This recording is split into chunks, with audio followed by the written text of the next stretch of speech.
तो मेरे प्यारे बच्चों, चले बायोलॉजी के अमेजिंग से दुनिया में। नमस्कार मंडळी, कसे आहात सर्व? आय होप सर्व मजेतच असणार। आणि आज आपण इथे पहिल्या लेक्चर साठी भेटलेलो आहेत। हाँ भाई हाँ, आज होगा हमारा बायोलॉजी का सबसे पहला लेक्चर। और ये जो इंसान दिख रहा है, मतलब मैं मयूर बेगर, आपका बायोलॉजी टीचर, स्वागत करता हूं आपके अपने सबके लाडले प्लेटफॉर्म यानी कि फिजिक्स वाला पे, और उसी के साथ हमारे 10th की एक प्यारी सी बैच, यशस्वी बैच पर। तो बच्चा लोग, आई होप आप मजे कर रहे होगे, और मजे के साथ आपने पढ़ाई तो शुरू ही कर दी होगी भाई, क्यों नहीं? क्योंकि बोर्ड में लाने हैं सर हमें सबसे अच्छे मार्क्स। हमारे पूरे मोहल्ले में हमारा नाम का डंका बजना चाहिए, और माँ बाप के चेहरे पे हमें एक ही मुस्कान दिखनी चाहिए कि भाई ये जो है ये हमारा बेटा है, और हमारे बेटे ने, हमारी बेटी ने स्कोर करे हैं 90+। और वो कहां पर होगा? ये सारे के सारे हम साल भर जो पढ़ाई करने वाले हैं, इसके बेसिस पर ही आपको क्या मिलेगा? 90+ का स्कोर आप अचीव कर पाओगे। नो डाउट, नो, बिल्कुल वेरी बराबर है। आराम से हो जाएगा भाई, कुछ नहीं, एकदम इंजॉय करते हुए पढ़ना है, ठीक है? बायोलॉजी को आराम से पढ़ेंगे, समझ के पढ़ेंगे, रट्टा कोई नहीं मारेगा, कॉन्सेप्ट क्लियर करते करते करते चलेंगे भाई, ठीक है भाई? इतनी बात सबको क्लियर आहे? आय होप तुम्हाला जे काही मी बोललो आतापर्यंत सर्व क्लियर असणार। आणि आता जास्त टाइमपास न करता यस, आजच्या लेक्चरला आपण सुरुवात करणार आहोत, बरोबर है बच्चा लोग? तो आज का क्या होने वाला है, कैसे होने वाला है, सबसे पहले आपको यहां पर स्क्रीन पर दिख ही रहा होगा, ये एक बदसूरत सा दिखने वाला इंसान आपको ऑलरेडी दिख रहा होगा, बराबर है? जिसने कुछ तो भी ऐसी पोस्ट करी है, ठीक है? उसी के साथ आज हम क्या करने वाले, एक सबसे पहला जो चैप्टर है हमारा बायोलॉजी का, कौन सा है भाई? Heredity and evolution. उस चैप्टर को आज हम पढ़ने वाले हैं, ठीक है बच्चा लोग? या चॅप्टरला, हेरिडिटी अँड इव्होल्यूशन या चॅप्टरला आपण इथं आज पूर्णपणे नीट अँड क्लीन समजून घेणार आहोत। तर आज फर्स्ट लेक्चर मध्ये काय काय होणार आहे, काय काय नाही होणार आहे, ते सर्व आपण बघून घेऊयात। त्यासाठी सर्वात आधी काय असतो, सबसे पहले होता है टॉपिक्स टू बी कवर्ड। भाई कौन से टॉपिक आज मयूर सर आपको पढ़ाने वाले हैं, किस तरह से पढ़ाने वाले, कौन से लेवल पर जाके पढ़ाने वाले, ये फाउंडेशन के लिए हेल्पफुल होगा या नहीं होगा? चलो भाई देख लो जल्दी से, फटाफट से देख लो। तो सबसे पहले बच्चा लोग हम पढ़ने वाले हैं, वो होगा हमारा हेरिडिटी। क्या होगा हमारा? सबसे पहले पढ़ने वाले हैं वो है हमारा हेरिडिटी, ठीक है भाई लोग? चलो बहुत बढ़िया। हेरिडिटी के बाद देखने वाले हम ट्रांसक्रिप्शन। हेरिडिटी के बाद देखने वाले central dogma of protein synthesis. क्या देखने वाले? Central dogma of protein synthesis. Already आपने डेमो लेक्चर देखा होगा। डेमो लेक्चर में मैंने बड़े ही इत्मीनान से, बड़े ही शांति से आपको central dogma of protein synthesis पढ़ा दिया है। फिर से एक बार भाई पढ़ेंगे यहां पर, ठीक है? उसी जोश के साथ, उसी उत्साह के साथ, उसी एनर्जी के साथ भाई लास्ट तक पढ़ना है। ये फर्स्ट लेक्चर होगा बायोलॉजी का, और पूरा साल भर हम पढ़ने वाले हैं, और एनर्जी का बिल्कुल भी यहां पर आपको डाउनफॉल नहीं दिखाई देगा। एनर्जी हर लेक्चर के साथ बढ़ती जाएगी, ठीक है भाई? बहुत बढ़िया। चलो भाई, उसके बाद देखेंगे ट्रांसक्रिप्शन क्या होता है। सेंट्रल डोग्मा के अंडर ही आता है ट्रांसक्रिप्शन, एक प्रोसेस। उसके बाद आता है ट्रांसलेशन होता है, और उसके बाद आता है ट्रांसलोकेशन, और फिर एक नया सा है आपको एक मिलेगा, वो होगा म्यूटेशन। बहुत बार आपने सुना होगा कि म्यूटेशन हो गया, जैसे अभी अभी कोविड आके निकल गया, आणि कोविड मध्ये पण बघितला की डेल्टा वेरिएंट, अल्फा वेरिएंट, हा वेरिएंट, तो वेरिएंट, आणि तो वेरिएंट कशामुळे येतो? तो येतो म्यूटेशन मुळे। हा तुमच्या कानावर एक वर्ड आलेला असेल म्यूटेशन। तो भाई ये म्यूटेशन होता क्या है, वो भी आज हम देख लेंगे, ठीक है भाई? तो बहुत बढ़िया, बहुत शानदार धुआंधार तरीके से इस पहले लेक्चर को हम स्टार्ट करने वाले। तो भाई टेंशन ना लो, अपने सीट की जो भी बेल्ट होगी उसको टाइट कर लो, क्योंकि अब बायोलॉजी का विमान ऐसे 7वें आसमान में उड़ने वाला है तो कोई देख भी नहीं पाएगा, इतने धुआंधार तरीके से हम पढ़ने वाले। तो चलो भाई, सबसे पहले शुरुआत करते हैं हेरिडिटी के बारे में। सबसे पहले शुरुआत करते हैं हेरिडिटी के बारे में, ठीक है? अब आपको मैंने यहां पर एक सैफ अली खान की इमेज डाल दी, और उनके एक जो बेटे हैं, बेटे के भी मैंने एक फोटो यहां पर डाल दी, ठीक है भाई? अब बोलोगे कि सर ये क्या डाल दिया? हेरिडिटी इंफॉर्मेशन डाली, हेरिडिटी आपने हेडलाइन डाल दी, और इसके मतलब आपने एक्टर की फोटो डाल दी। ये क्या रिलेशन है बेटा? तो चलिए बेटा रिलेशन को मैं आपको समझा देता हूं, समझाऊंगा कुछ इस लेवल पर कि पहले सबसे पहले देख लेंगे हम डेफिनेशन। ठीक है, बायोलॉजी में डेफिनेशन की बहुत ही वैल्यू है, बहुत इंपॉर्टेंस है। तो क्योंकि पूरा का पूरा हम चैप्टर जो है, पूरा का पूरा एक पैराग्राफ है, उसको हम जो है 2 लाइन में समझ सकते हो, उसका नाम है डेफिनेशन। तो ठीक है भाई, डेफिनेशन पहले देख लेते हैं, डेफिनेशन की क्या मतलब, हेरिडिटी की डेफिनेशन क्या है। The transfer of biological characters, देखो भाई क्या बात कर रहा है, ट्रांसफर ऑफ बायोलॉजिकल कैरेक्टर। ठीक है, transfer of biological character from one generation to another generation. तो देखो भाई बात सिंपल सी है कि हमारे पास अभी ए जनरेशन है। ए जनरेशन मतलब कौन सी होगी? ये होगी हमारी पेरेंट्स की जनरेशन, बराबर है। ये क्या होगा हमारा? ये होगा पेरेंट जनरेशन, बराबर है। अब ए जनरेशन से, अब भाई ए जनरेशन से जो है कैरेक्टर जो जाने वाला है, वो जाने वाला है बी जनरेशन में, मतलब अपकमिंग जनरेशन में। ठीक है, अपकमिंग जनरेशन में। तो ए जनरेशन से बायोलॉजिकल कैरेक्टर बी जनरेशन में जो भी जाते हैं, उस टर्म को हम कहेंगे भाई हेरिडिटी। बात इतनी सी है, बड़ी ही सिंपल सी है। एक बार फिर से देख लो, डेफिनेशन को देख लेंगे। Transfer of biological character from one generation to the next generation. Papa mummy के जनरेशन से आपके जनरेशन में जो भी कैरेक्टर्स आ गए, अब कैरेक्टर्स कौन से? बायोलॉजिकल। अब बायोलॉजिकल कैरेक्टर्स क्या होते हैं, कैसे होते हैं, इस इमेज से समझ लेते हैं। तो ये है हमारे फेमस एक्टर, कौन से है? सैफ अली खान।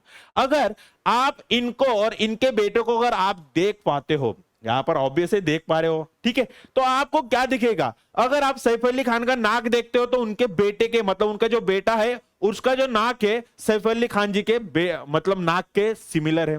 वैसे ही इनकी जॉ लाइन देख लो और इनकी जॉ लाइन देख लो, पापा और बेटे की जॉ लाइन जो कैसी है, बिल्कुल सेम है। उसी की तरह क्या देख पाते हो कि आप उनके अगर आईब्रोज देख पाते हो तो आईब्रोज भी सेम है, कान देख पाते हो तो कान भी सेम है। तो ये क्या हो गया कि पापा के थ्रू, पापा के ओर से कुछ तो भी कैरेक्टर उनके बेटे में आ गए। तो ये जो कैरेक्टर जो है, ये जो कैरेक्टर जो है कि एक जनरेशन के, मतलब पेरेंट जनरेशन से अपने जो भी ऑफस्प्रिंग वाली जनरेशन है, मतलब उनके बच्चे की जनरेशन में जो भी बायोलॉजिकल कैरेक्टर ट्रांसफर हो रहे हैं, वो क्या हो जाएंगे? ये होता है टर्म, इसका नाम है हेरिडिटी। इसका नाम क्या है? हेरिडिटी। अब भाई आप बोलोगे कि ये कैरेक्टर ट्रांसफर कैसे हो रहे हैं? बराबर है ना, सिंपल सी बात है भाई। इन्होंने तो नहीं करा होगा कि अपने कान का डुप्लीकेट बना के अपने बेटों को चिपका दिया होगा, अपने नाक का डुप्लीकेट बना के अपने बेटों को चिपका दिया होगा, ऐसे हुआ हो क्या? नहीं। या फिर अपनी जॉ लाइन को एक मतलब डुप्लीकेट जॉ लाइन बना के अपने बेटों को ट्रांसफर कर दिया होगा, ऐसा होगा क्या? नहीं, पॉसिबल नहीं है। इसके लिए एक बहुत जरूरी चीज होती है जो एक जनरेशन से दूसरे जनरेशन तक ट्रांसफर होती है। आपके दिमाग में आ ही गया होगा कि वो कौन सी चीज होगी कि एक जनरेशन से दूसरे जनरेशन से जाती होगी, जो कैरेक्टर लेके जाती होगी। भाई वो होता है हमारा डीएनए।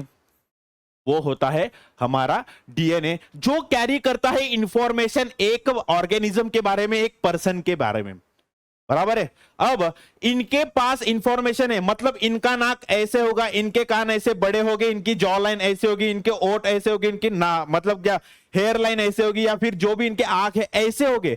ये कैसे डिफाइन होगा? ये डिफाइन होता है हमारे डीएनए से। कुणामुळे होतो? डीएनए मुळे सर्व माणसामधले कॅरेक्टर डिफाइन होतात। मग आता यांच्यामधले कॅरेक्टर आपल्याला मुलामध्ये घेऊन जायचे आहेत, तर कोण घेऊन जाणार? अरे भाई वो होगा हमारा प्यारा सा डीएनए, डीऑक्सीराइबो न्यूक्लिक एसिड। ये क्या करेगा? ये कैरेक्टर लेके जाएगा एक जनरेशन से नेक्स्ट जनरेशन। तो हेरिडिटी में रोल किसका है? मतलब डीएनए का रोल टेक पार्ट है। इसे हम क्या कहते हैं? इसे हम कहते हैं जेनेटिक मटेरियल। जेनेटिक मटेरियल, बराबर है। जेनेटिक मटेरियल है जो एक जनरेशन से नेक्स्ट जनरेशन तक क्या करके जा रहा है? वो लेके जा रहा है उनका पूरा का पूरा, क्या बोलेंगे उसका, कैरेक्टर्स लेके जा रहा है। हेरिडिटी, इसे कहते हैं हेरिडिटी। कौन करता है? डीएनए करता है। ये तो अभी पता चल गया कि ये जो होता है डीएनए कैरी करता है information from one generation to next generation. ठीक है। अब आप बोलोगे कि सर अगर इनके जो डीएनए है वो पूरे के पूरे इनमें आ रहे हैं, इनके जो कैरेक्टर है वो कंप्लीटली इनमें आने चाहिए, फिर सर देखा जाए तो ये जो सैफ अली खान है उनके जो आंख है वो थोडी सी छोटी है एज कम्पेअर टू इनके बेटे के. बरोबर आहे, बरोबर आहे. जर तुम्ही जर बघितलं याचे जे डोळे आहेत सैफ अली खान यांचे डोळे कसे आहेत, थोडेसे एकदम बारीक बारीक झाले आहेत. आणि तेच जर तुम्ही यांच्या मुलांचे जर बघितले थोडे मोठे आहेत. बरोबर आहे. त्या प्रकारे यांचे ओठ बघा थोडे डिफरंट आहे ऍज कम्पेअर टू. का बरं? It's term called as a variation. भाई इसका नाम है, एक प्यारा सा टर्म है जिसका नाम है वेरिएशन. वेरिएशन के वजह से क्या हो गया भाई कि कंप्लीटली जो इनका जो बेटा है वो कंप्लीटली पेरेंट के मतलब उनके फादर के जैसे दिख नहीं रहा है ड्यू टू वेरिएशन. अब ये वेरिएशन कैसे आए? वेरिएशन कैसे आए? अब सैफ अली खान तो फादर हो गए, तो इनके आधे कैरेक्टर और इनके मम्मी के आधे कैरेक्टर मिलकर क्या हुआ, इनके अंदर आ गया थोड़ा सा वेरिएशन. मतलब पापा और मम्मी के कैरेक्टर मिलकर ब्लेंडिंग तो हो गई और ब्लेंडिंग से थोड़े बहुत कैरेक्टर अलग से आ गए जिसको हम कहेंगे वेरिएशन. जिसको हम क्या कहेंगे? वेरिएशन. ठीक है भाई, इतनी बात सबको क्लियर है? चलो बहुत बढ़िया है. तो मैंने क्या बोला, अभी हमको पता है, आता आपल्याला माहिती आहे की जो डीएनए आहे, डीएनए काय करतो, DNA carries information. We transfer from one generation to the next generation. Parent से लेके ऑफस्प्रिंग तक कैरेक्टर हमारे इनहेरिट हो गए, हमारे क्या हो गए, ट्रांसफर हो गए, चल के जाएंगे क्या भाई? नहीं, गैमेट्स के थ्रू जाएंगे. ठीक है, वो आगे हम पढ़ने वाले हैं. ठीक है, लेकिन अभी हमें पता है कि वो डीएनए है. लेकिन बहुत सालों पहले ये पता ही नहीं था कि डीएनए कैरी करता है, मतलब कैरेक्टर्स, या फिर प्रोटीन कैरेक्टर करता है, या फिर एमआरएनए कैरी करता है इंफॉर्मेशन. ये सारा का सारा तब क्या था, पूरा का पूरा केओस था. तो अलग अलग सायंटिस्ट आके गए और उन्होंने त्यांच्या वेनी काय केलं, त्यांच्या वेनी त्यांनी एक्सप्लेन केलं की कुठला कॅरेक्टर कशा प्रकारे ट्रान्सफर होतो. कॅरेक्टर जो दिसतंय, म्हणजे बघा काय होतंय, मम्मीचे कॅरेक्टर आणि पप्पांचे कॅरेक्टर मिक्स होऊन काहीतरी मुलांमध्ये नवीन व्हेरिएशन येतात, किंवा मुलामध्ये जे थोडेफार पप्पाचे पण कॅरेक्टर दिसतात आणि थोडेफार मम्मीचे पण कॅरेक्टर दिसतात. तर हे सर्व गोष्ट जे कॅरेक्टर ट्रांसफर होत आहेत मम्मी पप्पांकडनं, बायोलॉजिकल कैरेक्टर ट्रांसफर होता है, तो उसके पीछे का रीजन क्या है? तो अलग अलग साइंटिस्ट ने अपने अपने थोड़े थोड़े उन्होंने क्या किया, रिसर्च करा, और उसके बेसिस पर पता चला इन द लास्ट इसमें कि डीएनए जो है वही है हमारा जेनेटिक मटेरियल, और डीएनए जो है वही एक रीजन है कि जिसके वजह से बायोलॉजिकल कैरेक्टर एक पेरेंट जनरेशन से ऑफस्प्रिंग के जनरेशन में ट्रांसफर हो रहे हैं. ठीक है, तो हेरिडिटी समझ लिया क्या होता है, कैसे ट्रांसफर होता है, किसके वजह से होता है वो भी देख लिया, वेरिएशन मतलब क्या होता है वो भी हमने देख लिया. तो चलो भाई अभी शुरुआत करते हैं असली जो साइंटिस्ट है उन्होंने क्या क्या काम किए उसके बारे में. ठीक है, तो सबसे पहले सर्वात आधी एक साइंटिस्ट आले, तुम्ही इकडे त्यांचा फोटो बघू शकता, त्यांचं नाव आहे ग्रिगर जॉन मेंडेल. भाई ये जो महाशय है ना, इन्होंने जो हाहाकार मचाया है, मतलब जेनेटिक्स की दुनिया में, क्या ही बोले. इनका जो काम है ना वो एक पायोनियर की तरह इन्होंने काम किया है. मतलब इन्होंने जो काम शुरू किया उसी से आगे के अभी तक जो पता चला कि डीएनए ऐसा होता है वैसा होता है, वो सारी हमें चीजें पता चल पाई क्योंकि इनके काम की वजह से. ठीक है, तो इनका नाम है भाई, इन महाशय का नाम है ग्रिगर जॉन मेंडेल. ठीक है, इन्होंने वर्क किया था 1856 से लेके 1863 तक इन्होंने वर्क किया था. ठीक है, त्यामध्ये त्यांनी काय सांगितलं, he is called as a father of modern genetics. भाई ये जो है ना ये बहुत इंपॉर्टेंट है, फादर ऑफ मॉडर्न जेनेटिक्स. किसको कहा जाता है? Gregor John Mendel. He is called as a father of modern genetics. अब क्यों कहा जाता है वो भी देख लेते हैं. ठीक है, आता ग्रिगर जॉन मेंडेलनी कुठल्या तरी एक काय करतात, प्रत्येक जो सायंटिस्ट असतो काही ना काहीतरी एक ऑर्गॅनिझम घेतो आणि त्याच्यावर तो एक्सपेरिमेंट करून आपल्या काहीतरी रिझल्ट आणतो. ठीक है, तो ग्रिगर जॉन मेंडेल ने किस पे काम किया था? उन्होंने काम किया था पाइसम सटाइवम. पाइसम सटाइवम मतलब क्या होगा भाई? ये हो गया पी प्लांट.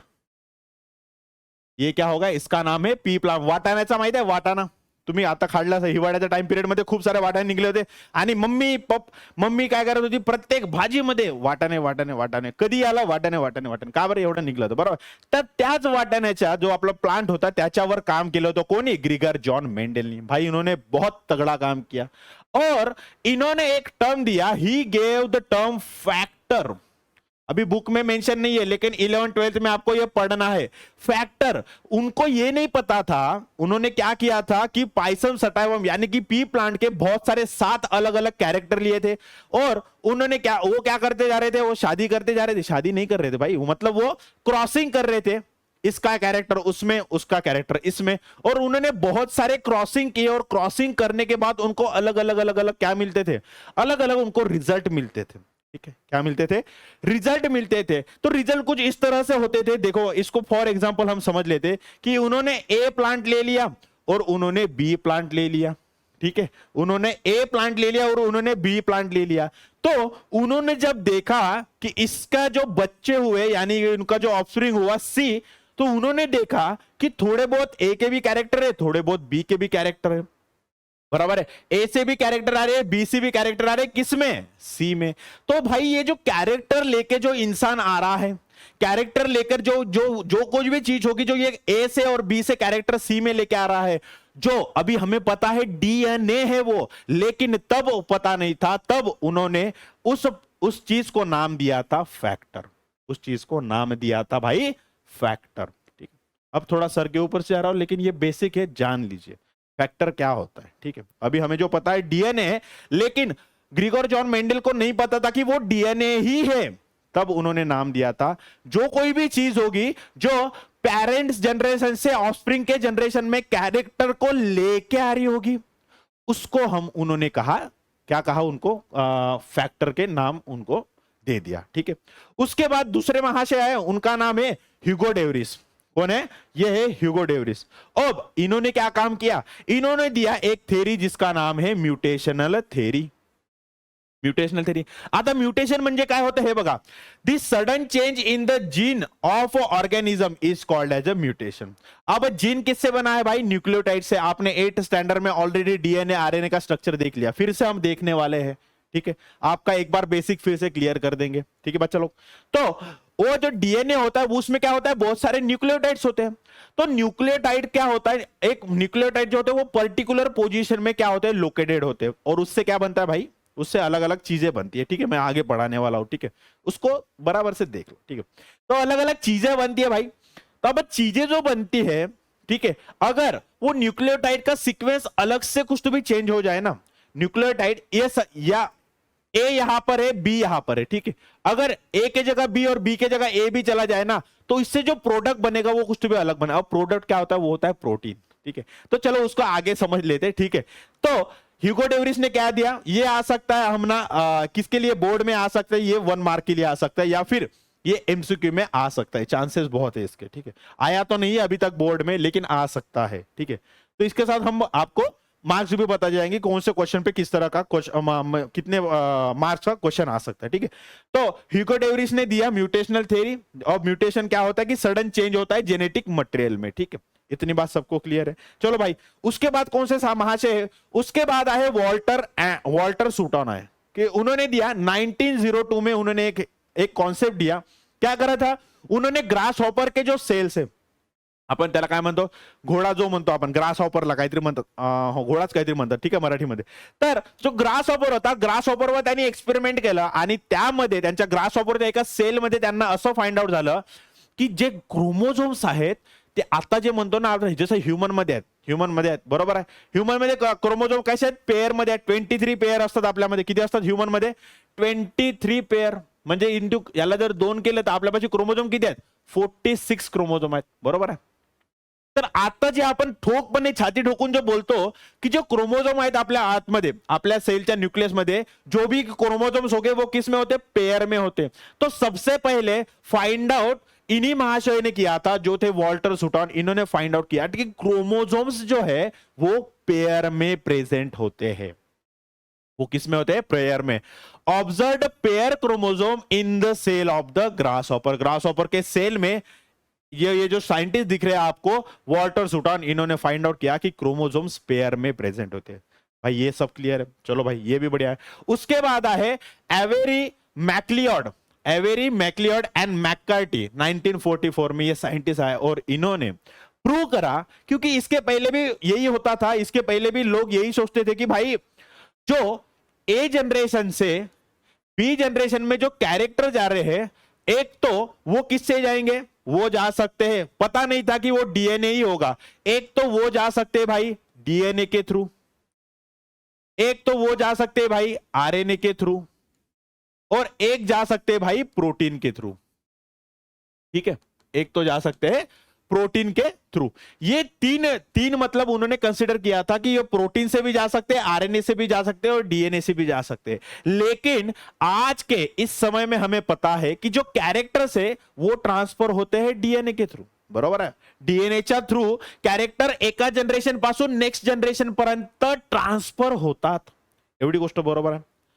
पण हे व्हॅलिडेट करणार कोण, हा त्यांचा जो शोधून काढलाय, कोणी शोधून काढलाय की डीएनएच हा माणूस आहे, सॉरी माणूस नाही आहे, डीएनएच हा असा फॅक्टर आहे की जो एका जनरेशन पासून नेक्स्ट जनरेशन पर्यंत बायोलॉजिकल कॅरेक्टर घेऊन जातो. हे फाइंड आउट केलं होतं या तीन साइंटिस्टनी, एवेरी, मैक्लियॉड एंड मैककार्टी. 1944 में इन्होंने फाइंड आउट किया था. क्या फाइंड आउट किया था? Prove that DNA is the genetic material which carry information.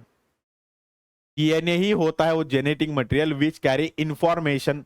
Which carry information मतलब यहां से पेरेंट से जो इंफॉर्मेशन है वो अपने ऑस्प्रिंग तक लेके जाने की जो चीज थी, जो इंफॉर्मेशन कैरी करेगा वो कौन होगा? हमारा होगा डीएनए. और इसको फाइंड आउट किसने किया? एवेरी, मैक्लियॉड और हमारे प्यारे से मैककार्टी ने. ठीक है भाई, बहुत बढ़िया. त्यानंतर आले Francis Jacob and jack Monod 1961. आता त्यांनी काय केलं, त्यांनी बघा काय केलं, give the model for process of protein synthesis. अब उन्होंने मॉडल दिया प्रोसेस ऑफ प्रोटीन सिंथेसिस के लिए with help of DNA in bacterial cell. यहां पर इन चाहिए, ठीक है. बैक्टीरियल सेल लिया और उन्होंने कुछ तो भी रिसर्च किया और उससे उन्होंने प्रोटीन सिंथेसिस का एक मॉडल दिया. ठीक है, प्रोटीन सिंथेसिस का मॉडल दिया और उसके बाद और एक्सप्लेन हाउ वन जीन, मतलब ओपेरॉन. अब ओपेरॉन काय होतं, बस वर्ड ध्यान में रखिए भाई, फक्त वर्ड लक्षात ठेवा. ओपेरॉन म्हणजे काय तुम्हाला पुढे जाऊन 11th मध्ये शिकायचं आहे. लॅक ओपेरॉन असतो, बरोबर आहे, सर्व असतो, अलग अलग टाइपचे ओपेरॉन असतात, ते तुम्हाला पुढे जाऊन शिकायचं आहे. ठीक आहे, ते आता नाही, फक्त वर्ड लक्षात ठेवा की how one gene can regulate the expression of the other gene. अब अदर जीन का एक्सप्रेशन मतलब क्या होता है? जीन एक्सप्रेस करता है प्रोटीन के फॉर्मेट में. प्रोटीन के फॉर्मेट में जीन क्या करता है? खुद को एक्सप्रेस करता है. जब हम बोलते हैं ना कि ये जो पर्टिकुलर जीन है ना भाई, ये पर्टिकुलर जीन कोड करेगा नाक, मेरा जब मयूर सर का जो नाक है इस तरह से नाक बना है, तो ये नाक बनने के लिए कुछ तो भी प्रोटीन लगा, ये नाक बनने के लिए कुछ तो भी प्रोटीन लगा. तो ये प्रोटीन आया कहां से? ये आया डीएनए के थ्रू, ये आया डीएनए के थ्रू. अब ये प्रोटीन बनता कैसे है? चलो भाई इसको अलग वाले हमारे अभी इस सेशन में समझ लेते हैं. सबसे पहले, उसके पहले हम देख लेंगे कि अभी जो हमने हेरिडिटी पढ़ा, अभी जो हमने हेरिडिटी का पूरा टर्म पढ़ा, अलग अलग साइंटिस्ट के बारे में पढ़ा, तो ये हेरिडिटी साइंस का हम यूज कैसे कर पाते हैं, क्यों पढ़ा भाई उसको, चलो देख लेते हैं. ठीक है, diagnosis and treatment of heredity disorder. Heredity disorder मतलब कौन से? ऐसे डिसऑर्डर वो जो जनरेशन टू जनरेशन पास होते जाएंगे. जैसे सिकल सेल को समझ लीजिए, जनरेशन टू जनरेशन क्या होते? एक मतलब इस generation, parent generation, offspring generation, फिर ऑफस्प्रिंग जनरेशन से उनके ऑफस्प्रिंग जनरेशन. तो क्या होगा? एक जनरेशन से दूसरे जनरेशन में ये पूरे के पूरे कैरेक्टर ट्रांसफर हो रहे. इतनी बात सबको क्लियर है? तो ये जो कैरेक्टर नहीं, सॉरी, जो डिसऑर्डर है वो डिसीज क्या हो रहा है? ट्रांसफर होते जा रहा है. अगर हेरिडिटी को हम पढ़ लेते हैं, हेरिडिटी मतलब क्या होता है? स्टडी होती है कि एक जनरेशन के जो कैरेक्टर है वो नेक्स्ट जनरेशन में किस तरह से जाएंगे. अभी हमें पता चल गया, समझ लो कि इस जो पेरेंट जनरेशन को है इनको क्या है भाई? Sickle cell anaemia. तो इनके जो बच्चे हो गए तो इनको सिकल सेल होगा या नहीं होगा, ये भी हम पहले से ही डिसाइड कर सकते हैं. किसके वजह से भाई? हेरिडिटी साइंस की हेल्प से. ठीक है, इतनी बात सबको क्लियर है. Prevention of heredity disorder. आता आपल्याला माहित झालं की पॅरेंट्सला काय सिकल सेल एनिमिया. तर आता मला सांगा, पॅरेंट्सला जर सिकल सेल एनिमिया आहे तर दुसरं, मग आपल्याला ते समजूनच जाईल की आपले जो नेक्स्ट जनरेशन आहे त्याला पण सिकल सेल एनिमिया होऊ शकतो. होऊ शकतो, होणारच असं नाही, होऊ शकतो. तर मग आपण आधीच त्याला जर क्युअर केलं, म्हणजे आता आपल्याला जर माहितच आहे की यांच्या या पॅरेंट्स करून या ऑफस्प्रिंग पर्यंत काय होऊ शकतो, सिकल सेल ॲनिमिया होऊ शकतो. तर ते पण आधीच आपण काय करू शकतो की हे ट्रान्सफर होण्यापासून थांबवू शकतो. जर यांचे मुलं बाळत झाले नाही तर हा काय झाला, सिकल सेल ॲनिमिया इथंच संपला, त्यांच्या ऑफस्प्रिंग येणारच नाही. बरोबर आहे, ठीक आहे. म्हणून काय करू शकतो, प्रिवेंशन ऑफ हेरिडिटरी डिसऑर्डर. उसके बाद क्या कर सकते भाई, production of hybrid varieties of animals and plants. Animals और प्लांट्स के बहुत सारे हाइब्रिड वेराइटी हम तैयार कर सकते, रेडी कर सकते हैं, जो कि बहुत बेनिफिशियल भी होते हैं इकॉनॉमी के लिए. बराबर है. तो ये भी हम किससे कर सकते हैं, हेरिडिटरी सायन्स से कर सकते हैं. त्यानंतर काय करू शकतो, in industrial process in which microbes are use. बहुत सारे जो होते हैं माइक्रोब्स का यूज करके हम इंडस्ट्रियल अलग अलग अलग अलग अलग अलग अलग प्रोटीन, क्या प्रोटीन नहीं बनाते, हम प्रोडक्ट बनाते हैं. ठीक है. तो वो जो प्रोडक्ट बनाते हैं उसमें भी हम हेरिडिटरी साइंस का यूज करके वो अलग अलग प्रोडक्ट बना सकते हैं. ठीक है भाई. तो ये चारों के चारों यूजेस है. ये अभी तक तो एग्जाम में पूछे गए नहीं है, लेकिन आप इसको प्रिपेयर करके रखिए. तो भाई हमने क्या क्या पढ़ा अभी तक, हमने सबसे पहले हेरिडिटी पढ़ा. हेरिडिटी किसके वजह से होता है वो पढ़ा. अरे भाई हमने वेरिएशन भी पढ़ा, और वेरिएशन के बाद क्या पढ़ा, अलग अलग साइंटिस्ट के बारे में पढ़ा. बराबर है. साइंटिस्ट ने कौन से साइंटिस्ट ने अपना अपना कॉन्ट्रीब्यूशन कैसे दिया. एवेरी मैकलियड और मैककार्टी के बारे में पढ़ा, जिन्होंने डीएनए ही होता है जो कैरेक्टर ट्रांसफर करता है वो बताया. ठीक है. वो होने के बाद हमने यूजेस देखे हेरिडिटरी साइंस के बारे में. तो ये 5 चीजें हमने, बहुत सारी इंपॉर्टेंट सी 5 चीजें यहां पर पढ़ ली. तो इसके बाद का जो इंपॉर्टेंट है वो है, जिसपे क्वेश्चंस आते हैं बोर्ड में, वो होता है central dogma of protein synthesis. काय असतो, central dogma of protein synthesis. तो भाई आता हे central dogma of protein synthesis म्हणजे काय होतं, एवढं तर माहित गेलंय की प्रोटीन सिंथेसिसच्या रिगार्डिंग काहीतरी हा कॉन्सेप्ट आहे. बरोबर. प्रोटीन सिंथेसिस के बारे में यहां पर पढ़ने को मिलेगा. तो चलो भाई देर किस बात की, चलो पढ़ लेते हैं. ठीक है, चलो देर किस बात की, पढ़ लेते हैं. तो क्या होगा, the synthesis of protein by DNA through RNA is called as a central dogma of protein synthesis. यहां पर थोड़ा सा जो है ऑफ प्रोटीन सिंथेसिस. ठीक है भाई. चलो इस चीज को बड़े ही प्यार से समझ लेते हैं. बड़े ही प्यार से समझ लेंगे, आराम से समझेंगे. ठीक है, कोई घाई नहीं है अपने को, आराम से साल भर पढ़ना है भाई. ठीक है. तो चलो बच्चा लोग, मैं आपको बताता हूं क्या होता है. यहां पर अभी हम डेफिनेशन कोई क्या कर देंगे, तोड़ फोड़ मोड़ कर रख देंगे. ठीक है. तो डेफिनेशन क्या कहती है, द सिंथेसिस ऑफ प्रोटीन. भाई चलो ये प्रोटीन हमने बना लिया, ये प्यारा सा जो प्रोटीन है इसको हमने बना लिया. ठीक है. अब नेक्स्ट देखते बाय डीएनए. तो चलो भाई यहां पर जो है हमारा जो है प्यारा सा डीएनए भी आ गया. ठीक है, ये क्या हो गया, यहां पर प्यारा सा डीएनए भी हमारा यहां पर आ गया. ठीक है, ये डीएनए होगा. अब थोड़ी सी डायग्राम मेरी यहां पर थोड़ी सी गड़बड़ हो गई है. डीएनए आप समझ लो डबल स्टैंडर्ड होता है, 8 क्लास में आपने पढ़ा है. ठीक है भाई, चलो बहुत बढ़िया.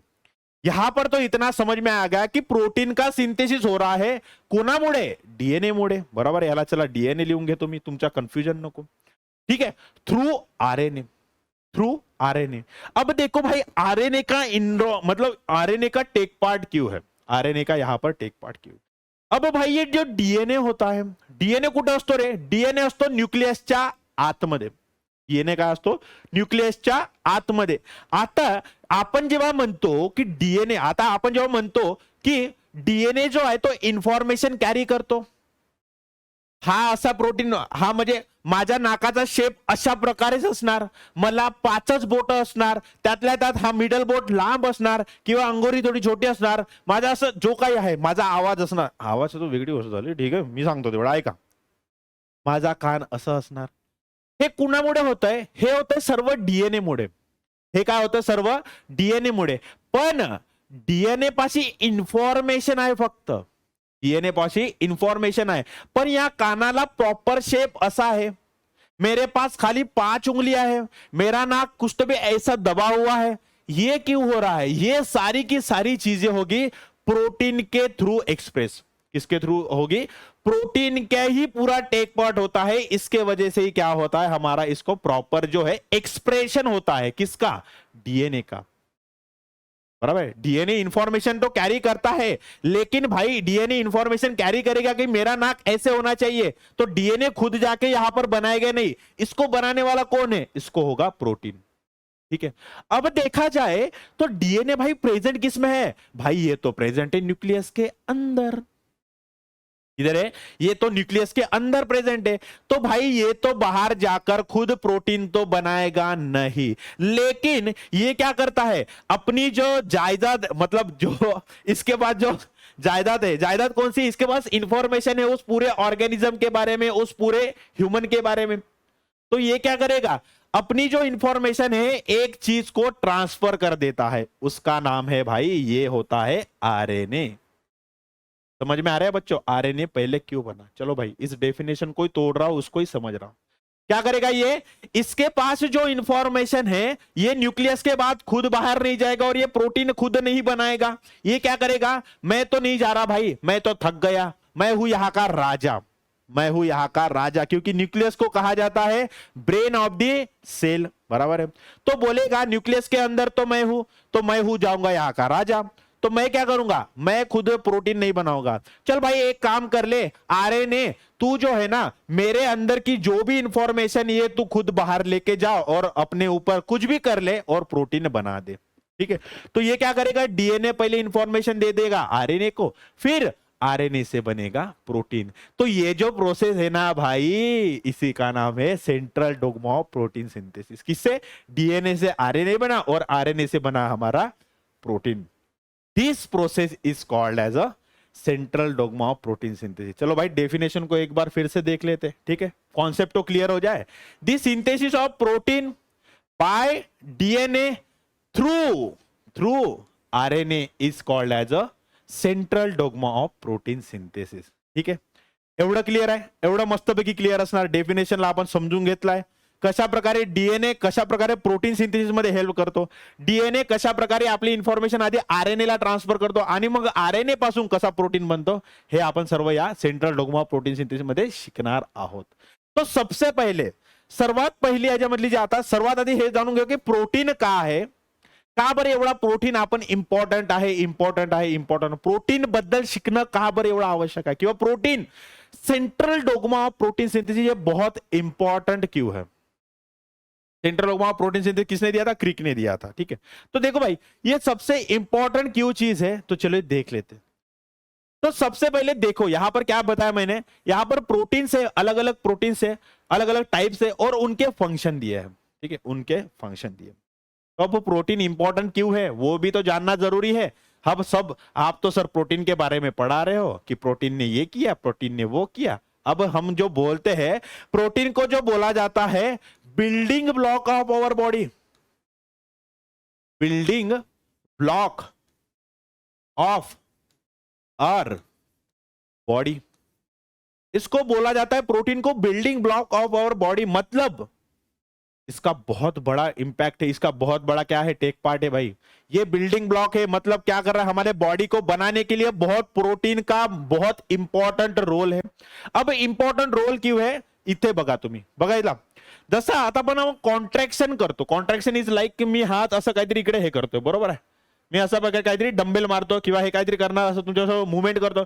तो मुवमेंट जेव्हा होता है तर इथे काय होता है, contraction of the muscle and relaxation of the muscle. Contraction and relaxation, म्हणजे आकुंचन प्रसरण म्हणजे काय होत आहे, कॉन्ट्रॅक्शन अँड रिलॅक्सेशन मुळे काय होता है कि माझा जो हाथ है तो मूवमेंट करता है। अरे तो भाई ये कॉन्ट्रैक्शन और रिलैक्सेशन जो होता है उसके लिए होते हैं दो प्रोटीन, मतलब मसल सेल में, जिसका नाम है एक्टिन और मायोसिन। उसके फंक्शन के वजह से ही क्या होता है, ये कॉन्ट्रैक्शन और रिलैक्सेशन ऑफ मसल हो जाता है। ही गोष्ट क्लियर आहे। त्यानंतर हॉर्मोन्स असतात बॉडीमध्ये, वेगवेगळे हॉर्मोन्स असतात। Hormones for example insulin, insulin पण काय करतो, डायबिटीज जो असतो माहिती आहे, डायबिटीज तुम्हाला, त्यामध्ये इन्सुलिनची लेवल कमी झालेली असते, बरोबर। तर त्यामध्ये काय असतं की शुगर लेवलला मेंटेन ठेवण्यासाठी एक हॉर्मोन आहे इन्सुलिन, तो पण कशाचा बनलेला असतो भाई, प्रोटीनचा बनलेला असतो तो पण, समजलाय। त्यानंतर उसके बाद देखेंगे प्रोटेक्शन, हमारे बॉडी में हमारे क्या होता है, जैसे बोलते हैं कि एंटीबॉडीज तैयार हो गई, वायरस का एंट्री हो गई, हमारे जो कोविड वायरस है ऑलरेडी हमारे बॉडी में एंटर कर दिया, हमने वैक्सीनेशन ले ली, वैक्सीन लेने के वजह से क्या हो गया, हमारे बॉडी में पहले से एंटीबॉडी तैयार है। अब कोई बाहर से अगर हमारे ऊपर किसी वायरस ने अटैक कर भी दिया, कोविड के वायरस ने अटैक कर दिया, तो भी हमें कुछ नहीं होगा। अब क्यों नहीं होगा भाई, क्योंकि आपके बॉडी में एंटीबॉडी तैयार हो गई है, बराबर है। तो ये जो एंटीबॉडी है ना भाई, तो ये एंटीबॉडी भी बनी है किसकी वजह से भाई, प्रोटीन की वजह से। उसके साथ अभी देख लेते कि जो हमारा हीमोग्लोबिन है, हीमोग्लोबिन क्या करता है भाई, कैरी ऑक्सीजन, कैरी ऑक्सीजन। अब ये ऑक्सीजन कैरी करता है, तो ये हीमोग्लोबिन भी किससे बना है, ये भी बना है हमारा प्रोटीन से, ठीक है। उसी के साथ बहुत सारे एंजाइम्स होते हैं, एंजाइम्स क्या करते हैं, जो बायोलॉजिकल जो रिएक्शन होते हैं उनको कैटेलाइज करते हैं। बहुत सारे जो होते हैं क्या प्रोडक्ट्स होते हैं, उनको छोटे छोटे बारीक बारीक टुकड़ों में तोड़ा जाता है, किसकी वजह से, एंजाइम की वजह से। तो भाई एंजाइम भी क्या होता है, एंजाइम भी जो होते हैं वो भी प्रोटीन होते हैं। चलो भाई ये तो हो गया, स्टोरेज के लिए फेरिटिन होता है, ये भी क्या होता है, प्रोटीन से बना होता है। अरे चलो भाई, स्पाइडर जो है, स्पाइडर का जो जाला है, मकड़ीचा जो जाड असतो, तो पण काय बनलं, त्याच्यामधले जे फायबर असतात ते पण काय असतात, अरे भाई ते पण प्रोटीन असतात। चलो भाई ये भी ठीक है सर, और कोई फंक्शन बता दो। तो भाई एक और फंक्शन है, देखो आपको जो बुखार आता है, आपका फीवर बढ़ जाता है, ठीक है भाई, बढ़ तो गया, ठीक है। अब आपने क्या किया, एक पैरासीटामोल खा ली। अब पैरासीटामोल में जो ड्रग है, वो जो सेल में जो अभी जो टेम्परेचर राइज हुआ या जो कुछ भी हुआ है, आपको जो कुछ भी इन्फेक्शन होगा, चलो बुखार तो मान लो, कोई भी इन्फेक्शन होगा, तो वो सेल क्या हो रहा है, सेल बेचारा तड़प रहा है बॉडी के अंदर कि भाई ऐसा कोई तो भी ड्रग दे दो, ऐसा कोई तो भी मेडिसिन दे दो जिससे मैं ठीक हो जाऊं, ठीक है। तो आपने पैरासीटामोल तो खा ली। अब पैरासीटामोल के अंदर क्या है, मेडिसिन, ये ड्रग है। अब वो सेल तक जाएगा, वो ब्लड के थ्रू सेल तक तो जाएगा, लेकिन सेल को पहचानना तो भी होगा, उस ड्रग को भी तो पहचानना होगा कि यही सेल है, इसी सेल पर मुझे एक्ट होना है। तो वो किसके थ्रू होगा, वो होगा भाई हमारे रिसेप्टर के थ्रू। तो रिसेप्टर भी है, वो किससे बने हैं, वो भी बने हैं भाई प्रोटीन से। अब कोई बोल के दिखाए कि प्रोटीन को हम building block of our body नहीं कह सकते भाई, इतना तो इंपॉर्टेंस है प्रोटीन का, ठीक है, समझ लिया, building block of our body क्यों कहा जाता है। उसी के साथ ये अभी प्रोटीन बना किससे होता है, it is a long chain of, it is long chain of amino acid, amino acid, बहुत सारे अमाइनो एसिड ऐसे चेन में लग लग कर क्या होता है, इससे एक जो चेन बनती है, इसे हम कहते हैं प्रोटीन ना, इसको हम कहते हैं प्रोटीन, ठीक है। तो अब ये प्रोटीन बनता कैसे है, सेंट्रल डोग्मा के थ्रू, चलो देख लेते हैं। सबसे पहले वो भी होने से पहले उसको देख लेते कि डीएनए, एक बेसिक स्ट्रक्चर देख लेते हैं, ठीक है। डीएनए क्या होता है भाई, डबल हेलिक्स होता है, बराबर है, डबल स्ट्रैंडेड होता है, डबल स्ट्रैंडेड, बराबर है। डबल स्टैंडर्ड मतलब ये एक स्टैंड और एक स्टैंड ऐसे एक दूसरे में क्या होता है, ऐसे देखो एक दूसरे में ये एक स्टैंड और एक स्टैंड क्या होता है, ऐसे एक दूसरे में लपेटे हुए होते हैं। अब ये एक स्टैंड बनता किससे है भाई, the stand is made up of long chain of nucleotide, और एक एक न्यूक्लियोटाइड, समझ लो यहां पर एक न्यूक्लियोटाइड है और यहां पर एक न्यूक्लियोटाइड है, और इनके बीच में जो बॉन्ड है उसको, वो कौन सा बॉन्ड है, ये है ईस्टर बॉन्ड। चलो भाई बहुत ज्यादा ही मैं ज्ञान दे रहा हूं, मुझे ऐसे लग रहा है। ये क्या है, ये बहुत एक्स्ट्रा का ज्ञान है जो फाउंडेशन के लिए बहुत इंपॉर्टेंट, इसके बीच में होता है ईस्टर बॉन्ड, ठीक है। अब ये न्यूक्लियोटाइड क्या होता है सर, ये तो बता दीजिए सर, हमने ना 8 क्लास में पढ़ा था सर, तब से तो हम भूल ही गए। अब न्यूक्लियोटाइड क्या होता है भाई, चलो देख लो न्यूक्लियोटाइड क्या होता है। न्यूक्लियोटाइड जो होता है उसमें होता है नाइट्रोजन बेस होते, बेसिस होते बहुत सारे, नाइट्रोजन बेस, उसी के साथ फॉस्फेट का ग्रुप होता है भाई, फॉस्फेट का क्या होता है, ग्रुप होता है, और उसी के साथ होता है most important is a pentose sugar, चलो बहुत बढ़िया, बहुत सही। क्या क्या होता है न्यूक्लियोटाइड में, काय काय असतं, नायट्रोजन बेस असतात, फॉस्फेट असतं आणि पेंटोज शुगर असतात, ठीक आहे। आता हा न्यूक्लियोटाइड दिसतो कसा एकदा बघून घ्या, न्यूक्लियोटाइड दिसतो कसा बघा, इथं आहे आपली पेंटोज शुगर, अरे यहां पर तो नहीं हो पाएगा, ठीक है। यहां पर है हमारा पेंटोज शुगर इस तरह से, ठीक है, यहां पर है हमारा पेंटोज शुगर, इस ये जो फर्स्ट कार्बन है इस पर लगा होता है हमारा नाइट्रोजन बेस, ठीक है। अब नाइट्रोजन बेस कौन से होते हैं वो बताता हूं, ठीक है। 1 2 3 4 और यहां पर होता है एक 5वां कार्बन और 5वें कार्बन पर लगा होता है हमारा यहां पर फॉस्फेट। ठीक है, यहां पर क्या लगा होता है? फॉस्फेट। तो ऐसे बहुत सारे न्यूक्लियोटाइड एक के बाद एक के बाद एक के बाद एक के बाद एक ऐसे कनेक्ट होकर एक पूरा का पूरा यहां पर क्या बन जाएगा? चेन बन जाएगी। उसको हम करेंगे एक स्ट्रैंड का। ऐसे 2 स्ट्रैंड अगर मिल जाए एक दूसरे से तो क्या हो जाएगा भाई? वो हो जाएगा हमारा डीएनए। ठीक है, डबल स्ट्रैंडेड। अब ये न्यूक्लियोटाइड कौन से होते हैं? देखो भाई, अलग अलग टाइप के न्यूक्लियोटाइड होते हैं। एक होता है थायमिन, साइटोसिन, एडेनाइन और ग्वानिन। अब देखा जाए तो डीएनए में क्या होता है? बेस पेयरिंग होती है। मतलब ऑब्वियस है, यहां पर एक नाइट्रोजन मतलब ये एक स्ट्रैंड बन रहा है तो दूसरा यहां पर स्ट्रैंड बनेगा। अब ये एक दूसरे के जो स्ट्रैंड होते हैं दो, वो एक दूसरे से कनेक्ट कैसे हो गए? वो हो गए नाइट्रोजन बेसिस के थ्रू।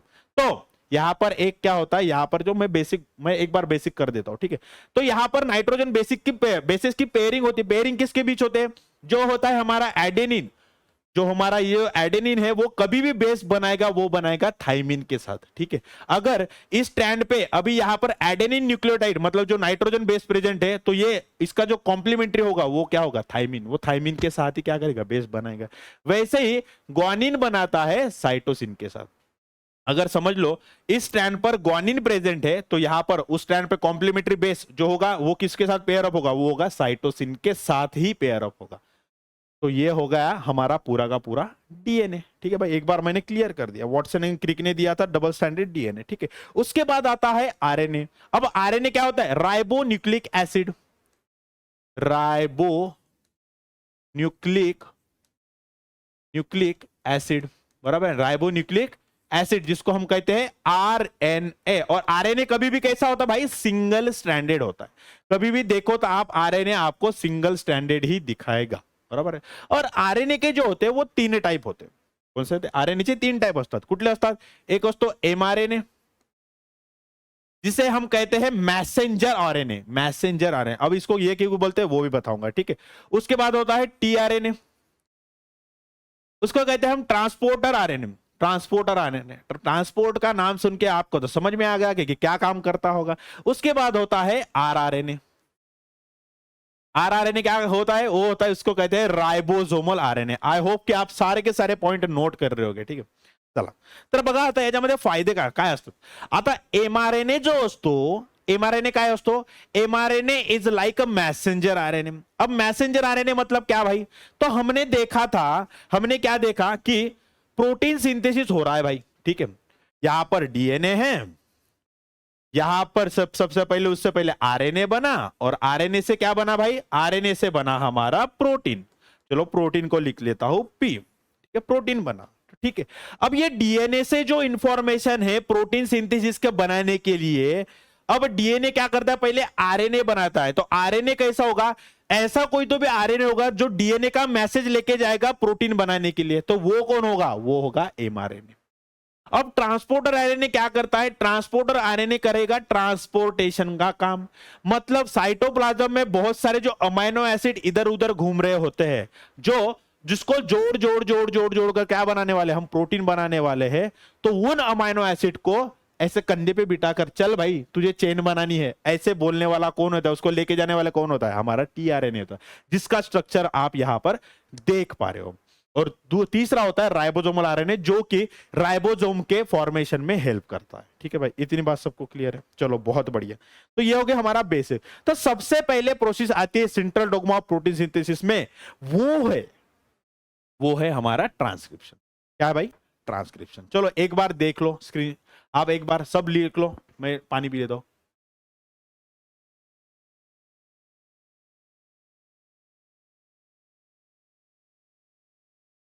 तर सर्वात पहिली प्रोसेस जी येते ती आहे ट्रान्सक्रिप्शन। ती कुठली आहे? ट्रांसक्रिप्शन। आता ट्रांसक्रिप्शनची डेफिनेशन काय ते बघून घेऊ। चलो बहुत बढ़िया। The synthesis of RNA from DNA. अब क्या हो रहा है भाई? सिंपल सी हो रही है, is called as a transcription. अब synthesis of RNA from DNA, इसी प्रोसेस को कहा जाता है ट्रांसक्रिप्शन। बहुत सिंपल सी प्रोसेस है, बहुत ही सिंपल सी नाजुक सी एक प्रोसेस है। ठीक है, देख लेते हैं। ठीक है, तो भाई बताओ, अब ये जो डीएनए है वो प्रेजेंट किधर है? ऑब्वियस है न्यूक्लियस के अंदर प्रेजेंट है। तो ये सारी की सारी प्रोसेस होगी कहां पर, ये होगी हमारे न्यूक्लियस के अंदर। It takes place inside the nucleus, मतलब न्यूक्लियस के अंदर, न्यूक्लियस के भीतर, न्यूक्लियस के इनसाइड ये प्रोसेस होगी। बरोबर आहे, एवढी गोष्ट क्लिअर आहे सर्वांना? बहुत बढ़िया, बहुत बढ़िया। तर मुलांनो आता बघा, आता बघा आपल्याला माहिती आहे की हा डीएनए आहे, बरोबर आहे, डीएनए। आता डीएनएचा एक पर्टिकुलर रीजनच बघा, हा काय आपला ये है अपना डीएनए, ठीक है, ये क्या है हमारा डीएनए, ठीक है। अब ये डीएनए है तो डीएनए पूरा का पूरा मतलब डीएनए काम का नहीं होता। डीएनए का एक पर्टिकुलर ही पार्ट ही क्या करता है, इंफॉर्मेशन कैरी करता है, जो कि उससे क्या बनने वाला है, हमारा प्रोटीन बनने वाला है, ठीक है। अब ये तो पार्ट भाई बीच में प्रेजेंट है, समझ लो कि यहां पर डीएनए है, लेकिन मुझे जो मतलब जो जीन होता है इसे कहते हैं, जो फंक्शनल पार्ट होता है उसे कहते हैं जीन, ठीक है। तो अब ये तो डीएनए है भाई पूरा लपेटा हुआ, लेकिन जो मेरी इंफॉर्मेशन है प्रोटीन बनाने की वो तो यहां पर प्रेजेंट है। अब ये जो लपेटा हुआ है डीएनए, उसको पहले खोलना तो पड़ेगा, इसको पहले ऐसे ओपन तो करना पड़ेगा भाई। तो ओपन कैसे होगा, उसके लिए एक लगता है एंजाइम। देखो भाई एंजाइम की कहानी शुरू हो गई, इसके लिए भी प्रोटीन है, वो भी कौन सा एंजाइम है, उसका नाम है आरएनए पॉलीमरेज। उसका नाम क्या है, आरएनए पॉलीमरेज। तो आरएनए पॉलीमरेज क्या करेगा, इस डीएनए को जैसे लपेटा हुआ है वहां पर जाके बैठ जाएगा। जैसे ही बैठता है आरएनए पॉलीमरेज तो क्या होता है, क्या होता है, जो ये न्यूक्लियोटाइड है, जो हमारे क्या होता है, जो हमारे जो न्यूक्लियोटाइड है अंदर के, वो क्या होते हैं, ब्रेक होने लगते हैं, मतलब एक दूसरे से सेपरेट होते हैं। अब न्यूक्लियोटाइड ही एक दूसरे से सेपरेट हो गए तो ऑब्वियस है जो ये डीएनए ऐसा एक दूसरे में लपेटा हुआ था वो क्या हो जाएगा, धीरे धीरे ऐसे खुल जाएगा। देख पा रहे हो यहां पर सुंदर सी इमेज है भाई, बहुत बढ़िया सी इमेज है। देखो ये जो डीएनए देख रहे हो आप, एक दूसरे में क्या है भाई, ये ऐसे एक दूसरे में लपेटा हुआ था, लेकिन हमें क्या करना है, बस इतने रीजन का क्या करना है, हमें ये इंफॉर्मेशन लेनी है और इस इंफॉर्मेशन से हमें प्रोटीन बनाना है, ठीक है। तो क्या हो जाएगा, ये आरएनए पॉलीमरेज यहां पर ऐड हो जाएगा। आरएनए पॉलीमरेज ऐड होने के बाद ये स्ट्रैंड क्या हो जाएंगे, सेपरेट हो जाएंगे, ठीक है। अब सेपरेट भी हो गए, अब सेपरेट भी हो गए। तो अभी क्या होगा कि आजू बाजू में जो है न्यूक्लियस के अंदर ये क्या हो रही है, पूरी की पूरी जो घटना हो रही है वो हो रही है न्यूक्लियस के अंदर, न्यूक्लियस के भीतर। मग आजूबाजूमध्ये काय सर्व आहे ते न्यूक्लियोटाइड, आजू बाजू में क्या है, ये सारे के सारे न्यूक्लियोटाइड होता है। मैंने आपको यहां पर एक इंफॉर्मेशन मैं बताना भूल गया कि आरएनए में जो जो ये क्या होता है, आरएनए भी किससे बना होता है, न्यूक्लियोटाइड से बना होता है, बराबर है। तो आरएनए में जो कॉम्प्लीमेंट्री बेस पेयरिंग होती है वो होती है एडेनिन के साथ यूरासिल ऐड होता है और ग्वानिन के साथ एज, मतलब जैसे डीएनए में होता है ग्वानिन के साथ साइटोसिन, वैसे ही इसमें पेयरिंग हो जाती है, ठीक है। चलो भाई ये तो हो गया, इसको समझ लेते हैं। तो कौन सा है इसमें, कौन से nucleotide, sorry nitrogen bases, adenine, guanine, cytosine और यूरासिल, जो कि डीएनए में क्या होता है, थाइमिन होता है, लेकिन वही आरएनए में क्या होता है, यूरासिल। तो इस पे एक मस्त सा क्या बन सकता है, अपना एक क्वेश्चन बन सकता है एमसीक्यू कि डीएनए में ऐसा, आरएनए में ऐसा कौन सा नाइट्रोजन बेस है जो कि डीएनए में प्रेजेंट नहीं है, बराबर है, वो क्या होगा, हमारा यूरासिल होगा। बहुत बढ़िया, चलो भाई तो देख लो देख लो देख लो देख लो देख लो। अब बात तो इतनी समझ गई कि ये डीएनए तो सेपरेट हो गया। अब क्या होगा, डीएनए तो सेपरेट हो गया, अब इस जो जो स्ट्रैंड है, इस स्ट्रैंड से क्या बनाना है, हमें आरएनए बनाना है। कौन सा आरएनए होगा, वो ऑब्वियस है कि डीएनए से जो मैसेज कैरी करके लेके जाएगा साइटोप्लाज्म के अंदर, तो वो क्या होगा, मैसेज कैरी करने वाला कौन होगा, मैसेंजर आरएनए, मतलब एमआरएनए हमारा बनता जाएगा। अब एमआरएनए कैसे बनता है, देखो कैसे बनेगा। ये जो डीएनए है, ये जो डीएनए का एक स्ट्रैंड है, दो स्ट्रैंड तो सेपरेट हो गए आरएनए पॉलीमरेज की वजह से। अब यहां पर एक एक स्ट्रैंड है ऐसा, ये अलग स्ट्रैंड हो गया, ये अलग स्ट्रैंड हो गया। तो इस स्टैंड पर क्या होते जाएंगे, कॉम्प्लीमेंट्री यहां पर क्या होते जाएंगे, न्यूक्लियोटाइड ऐड होते जाएंगे। समझ लो भाई, यहां पर ग्वानिन है तो क्या ऐड होगा, साइटोसिन होगा, ठीक है। डीएनए से हम क्या बना रहे हैं, डीएनए से बनाने हम आरएनए, बराबर है। तो यहां पर ग्वानिन है तो साइटोसिन होगा, साइटोसिन है तो ग्वानिन ऐड होगा, ठीक है।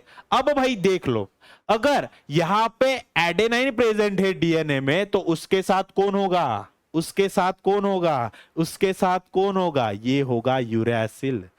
तो यहां पर क्या ऐड होगा हमारा, यहां पर ऐड होगा हमारा यूरासिल, बराबर है। अगर यहां पर अगर थाइमिन प्रेजेंट है डीएनए में थाइमिन प्रेजेंट है तो आरएनए में क्या ऐड होगा, आरएनए में ऐड हो जाएगा हमारा एडेनाइन। सिंपल सी बात है, बस जहां पर एडेनाइन होता है डीएनए में तो वहां पर आरएनए में क्या बनेगा, यूरासिल ऐड होगा। लेकिन अगर डीएनए में थाइमिन प्रेजेंट है तो उस पे क्या ऐड होगा, हमारा एडेनाइन ही सिंपल से ऐड होगा आरएनए पे। ठीक है, इतनी बात। तो ये जो प्रोसेस है कि एक एक न्यूक्लियोटाइड ऐड होकर होकर होकर होकर ऐसी चेन बन रही है, तो ये जो प्रोसेस है इसके लिए भी कौन हेल्पफुल है, इसके लिए भी हमारा आरएनए पॉलीमरेज ही हेल्पफुल है। तो भाई आरएनए पॉलीमरेज जो है, आरएनए पॉलीमरेज पॉलीमरेज इसका भी काम क्या है, इसका काम बता दो भाई, चलो जल्दी से बता दो। फर्स्ट क्या होगा, अनवाइंडिंग ऑफ डीएनए। जो एक दूसरे के पैर में उलझे हुए दो स्ट्रैंड थे उनको सेपरेट कर दिया, अनवाइंडिंग ऑफ डीएनए स्ट्रैंड, बराबर है, अनवाइंडिंग ऑफ डीएनए स्ट्रैंड। त्यानंतर सेकंड काम कुठला आहे, सेकंड काम कुठला आहे, addition of nucleotide, addition of nucleotide. क्या हो रहा है भाई, यहां पर एक एक एक एक न्यूक्लियोटाइड ऐड हो होकर कॉम्प्लीमेंट्री बेस पेयरिंग हो होकर क्या बन रहा है, ऐसा लंबा चौड़ा एमआरएनए बन रहा है। तो भाई कॉम्प्लीमेंट्री बेस पेयरिंग क्या होगी, चलो बता दो इधर, इधर क्या होगी। अगर समझो यहां पर डीएनए पर अगर एडेनिन प्रेजेंट है तो एमआरएनए जब बनेगा तो उस पर क्या होगा, सर मैं बताऊं इस पे तो यूरेसिल होगा। अगर समझो यहां पर ग्वानिन ऐड है तो इस पे क्या होगा, साइटोसिन ऐड होगा एमआरएनए पर। अगर यहां पर साइटोसिन है तो यहां पर क्या होगा, ग्वानिन होगा। अगर डीएनए पे थाइमिन है तो यहां पर क्या होगा, यहां पर हमारा जो एमआरएनए बन रहा है उस पर क्या ऐड होगा, उस पर होगा एडेनाइन। ऐसे करते करते करते एक एक न्यूक्लियोटाइड जुड़ता जाएगा और उससे हमारा एमआरएनए बनता जाएगा। तो भाई यहां पर एक बात और ऐड है, मतलब एक्स्ट्रा का ज्ञान है वो देख लो। जिस जिस स्टैंड पर ये एमआरएनए बन रहा है, अभी भाई डीएनए के तो दो स्ट्रैंड है, अब जिस स्टैंड पर ये एमआरएनए बन रहा है उस स्टैंड को हम कहेंगे एंटीसेन स्ट्रैंड। इसको क्या कहेंगे हम, एंटीसेन स्ट्रैंड। और इसके अपोजिट जो हमारा जो स्ट्रैंड बचा है जिसपे कोई भी एमआरएनए का सिंथेसिस नहीं हो रहा है उसे हम कहेंगे सेन स्ट्रैंड। देखो एमआरएनए जब सिंथेसिस होता है कि जो भी आरएनए डीएनए से सिंथेसिस होता है तो वो खाली एक टाइम पर एक ही स्ट्रैंड पर बनेगा, दो स्ट्रैंड पर नहीं बनता। ठीक है, एक ही स्ट्रैंड पर एक ही बार में एक ही स्ट्रैंड पर हमारा एमआरएनए बनेगा या फिर आरएनए बनता है। ठीक है बस, चलो ठीक है। तो ये हो गया हमारा, क्या हो गया, अब देख लो सबसे पहले वाइंडिंग, पूरा ये खुद में वाइंड था, अपना खुद में लपेटा हुआ था डीएनए, आरएनए पॉलीमरेज एक्ट हुआ, ये दो स्ट्रैंड अलग हो गए, ये सबसे पहली प्रोसेस हुई। उसके बाद क्या हुआ, आजू बाजू में जो भी न्यूक्लियोटाइड थे वो डीएनए के जो न्यूक्लियोटाइड प्रेजेंट है उसके कॉम्प्लीमेंट्री बेस पेयरिंग होते होते होते होते होते होते होते होते हमारा एमआरएनए भाई बन गया।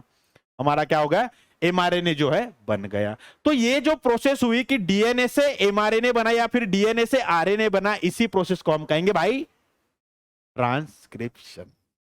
यालाच काय म्हणायचं, ट्रांसक्रिप्शन। बहुत बढ़िया, चलो भाई इसके बाद देखते हैं RNA synthesis takes place on template strand. तो ये एंटीसेंस जो स्ट्रैंड है उसको हम कहेंगे टेम्पलेट स्ट्रैंड भी कहा जाता है, टेम्पलेट स्ट्रैंड।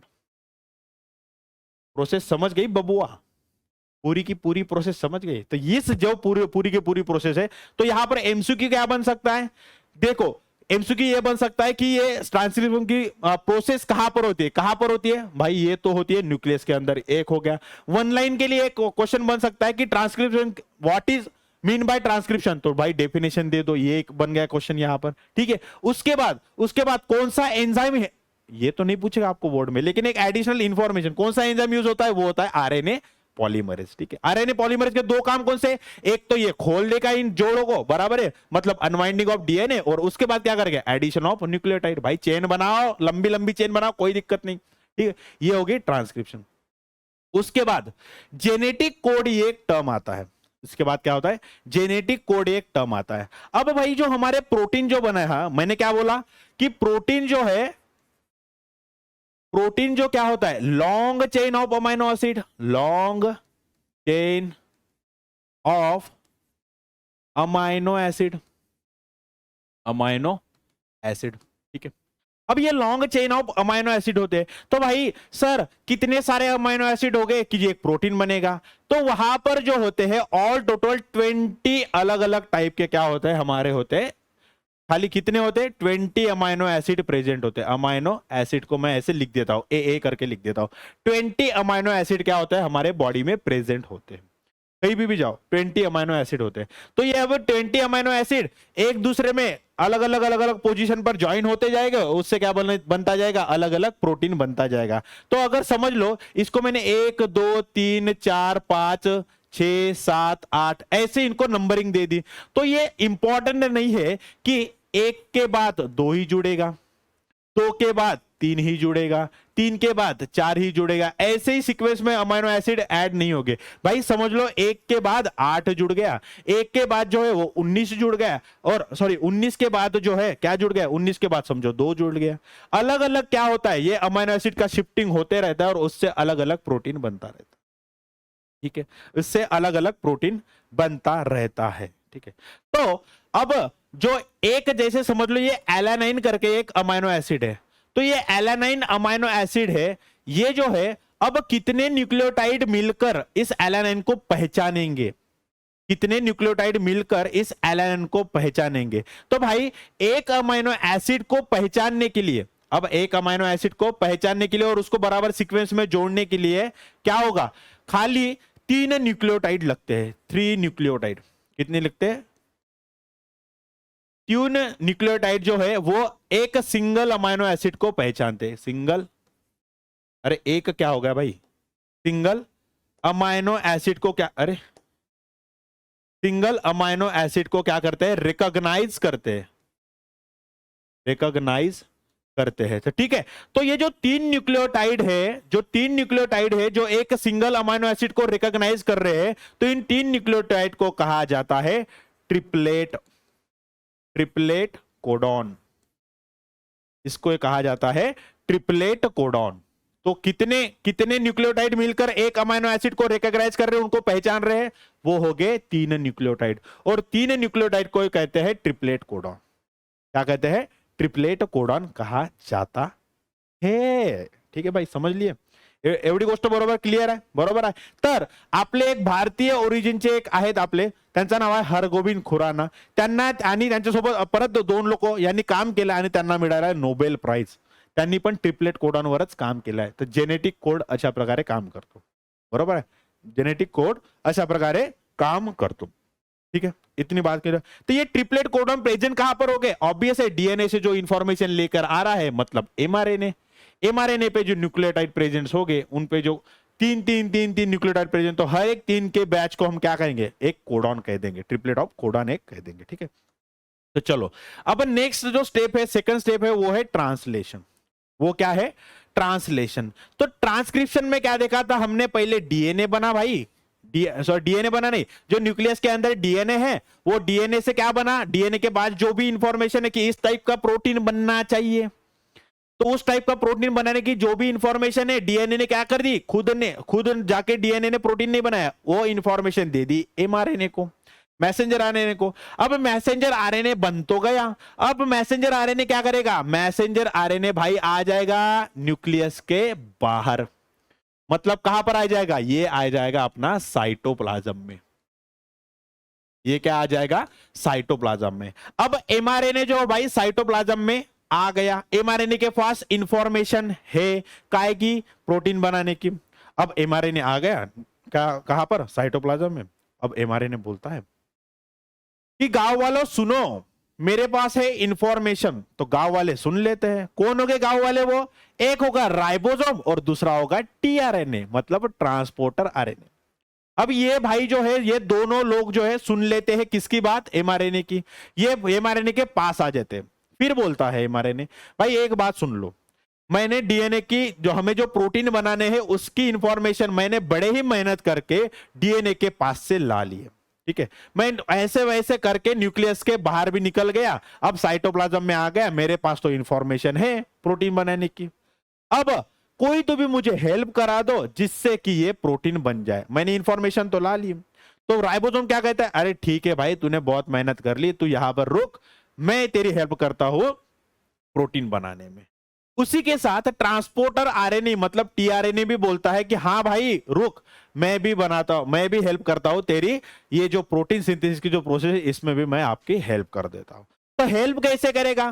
तो जैसे ही ये एमआरएनए बाहर आया, एमआरएनए बाहर आया और एमआरएनए के पास क्या है भाई? एमआरएनए के पास है अलग अलग यहां पर क्या हो रहा है? तीन तीन तीन तीन तीन तीन तीन तीन तीन तीन तीन तीन तीन तीन करके क्या है? ये कोडॉन है और कोडॉन क्या कर रहे हैं? इंफॉर्मेशन कैरी कर रहे हो।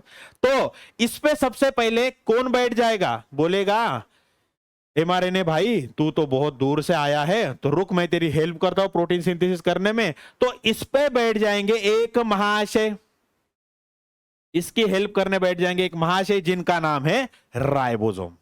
त्याचं नाव आहे रायबोसोम। रायबोसोम कसा असतंय? त्याच्यामध्ये दोन सब युनिट असतात, एक लार्जर सब युनिट, एक स्मॉलर सब युनिट। तर हा एमआरएनए वर जाऊन बसून गेला, बरोबर आहे, एमआरएनए वर जाऊन बसला। त्यानंतर काय झालं? आता हा साइटोप्लाज्म आहे भाई, राइबोसोम तो बैठ गया, लेकिन जो प्रोटीन बनता है वो बनता है अमाइनो एसिड से, बराबर है, long chain of protein. Protein क्या होता है? It's a long chain of amino acid. अब अमाइनो एसिड से क्या बनेगा? हमारा प्रोटीन तो बनेगा, तो अमाइनो एसिड तो लगेंगे भाई, लेकिन अमाइनो एसिड कहां पर है? यहां पर है अमाइनो एसिड एक प्रेजेंट, यहां पर है एक अमाइनो एसिड एक प्रेजेंट। अरे भाई इस संसार में जो साइटोप्लाज्म है, इस साइटोप्लाज्म में यहां पर है एक अमाइनो एसिड प्रेजेंट, यहां पर है अमाइनो एसिड प्रेजेंट, लेकिन इनको कहां पर लेके आना होगा? इस मशीनरी में लेके आना होगा। तो ये लेके आने का काम कौन करेगा? वो करेगा हमारा टीआरएनए। ये क्या करेगा? हमारा टीआरएनए। तो टीआरएनए का एक बार स्ट्रक्चर देख लो भाई, ये होता है हमारा टीआरएनए। अब हमें तो पता है ये हमारा एमआरएनए, और एमआरएनए पे क्या है? ये तीन तीन का मिलकर क्या है? यहां पर क्या बन रहा है? हमारा कोड बन रहा है, जो कि प्रोटीन सिंथेसिस की जो इंफॉर्मेशन इसी कोड में छुपी हुई है।